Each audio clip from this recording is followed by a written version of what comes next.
Cuidados com o bóton, como você falou, sempre uma higiene em volta. Logo no começo, no primeiro mês de inserção, fazer, né, girar o bóton para não fazer aderência, até que realmente haja uma cicatrização do estômago. Enquanto não houver a cicatrização, se deixar parado, vai criar, né, todo um processo de cicatrização em cima do bóton e ele pode aderir e pode machucar. Então sempre faz, né, essa voltinha, limpa com cotonete e sempre com a tampinha fechada. Ah, estragou a tampinha, Daliana, né? Se não puder trocar o bóton, vai deixar sem a tampinha. Porque existe uma válvula anti-refluxo. Ou seja, todo momento que eu tirar o meu extensor, essa válvula se fecha.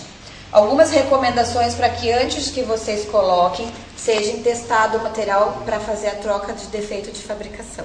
Então, antes de colocar, inflem o balão, verifique se o balonete não está furado e testem depois a administração e a retirada, se não vai vazar. Sempre sai um pouquinho, mas daí você seca e verifica se não está extravasando.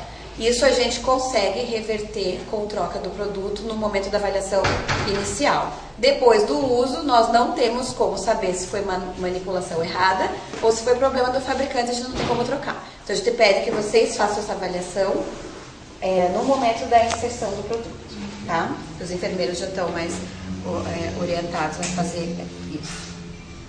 A higiene do local é muito importante. Não sei se vocês têm casos de paciente com granuloma, no estômago pode ter granuloma, lesão, sangramento, e evitar sempre o curativo por baixo e sempre indicar que o médico indique alguma pomada, algum óleo, alguma coisa para fazer a cicatrização das feridas do estômago, tá? Isso a gente não tem, a gente sabe de algumas estratégias, mas a gente não pode indicar, porque quem faz a indicação seria daí o médico do serviço.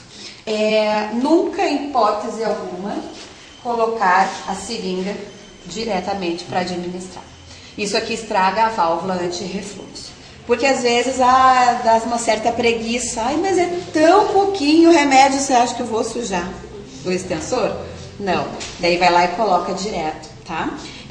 Tem hospitais que acabam colocando uma fita, um adesivo vermelho no balonete, porque muitos funcionários na pressa ou por falta de orientação colocam a dieta aqui.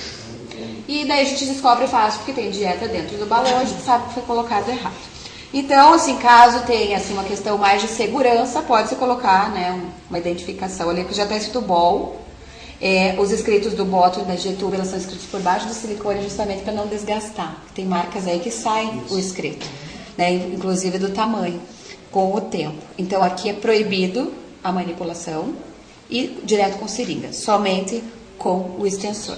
Extensor é colocado marca preta com marca preta e feito um giro para que ele não desconecte durante o procedimento, tá?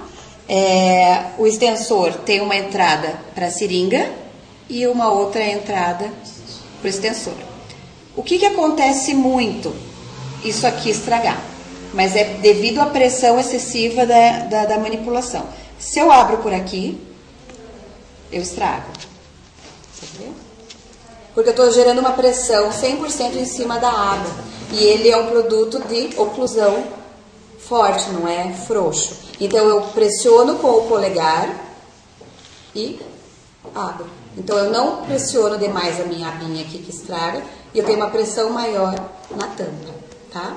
Então para abrir esse tipo de movimento. É a mesma situação com a alcinha do ponto. Tá? Aí eu faço a administração da dieta, sempre com cuidado, verificando. Já aconteceu do bóton não estar localizado dentro do estômago, estar na cavidade abdominal e ter feito uma peritonite. Então, instruir aos enfermeiros técnicos de enfermagem que antes de administrar a dieta, aspirem para ver se há conteúdo gástrico e verificar a ausculta gástrica para saber se está no local adequado. Porque, assim, até o prazo de 1 mês depois do estômago realizado pelo médico, pode acontecer do estômago, ele grudou o estômago na cavidade, na parede abdominal, ela pode cair. E ninguém ter percebido isso, tá? Sempre clampear, se for o caso, em locais diferentes da sonda, para não fazer memória, porque a gente quer usá-la o mais tempo possível. Então, depois, né, eu lavo sempre com água corrente, deixando a água hidratar o paciente, já fazendo essa pré-lavagem com a própria água que introduz no paciente. Depois, marca com a marca, consigo retirar. Limpo com uma gaze. Posso utilizar um cotonete para introduzir lá com cuidado, dar uma limpeza interna com cuidado e fechar.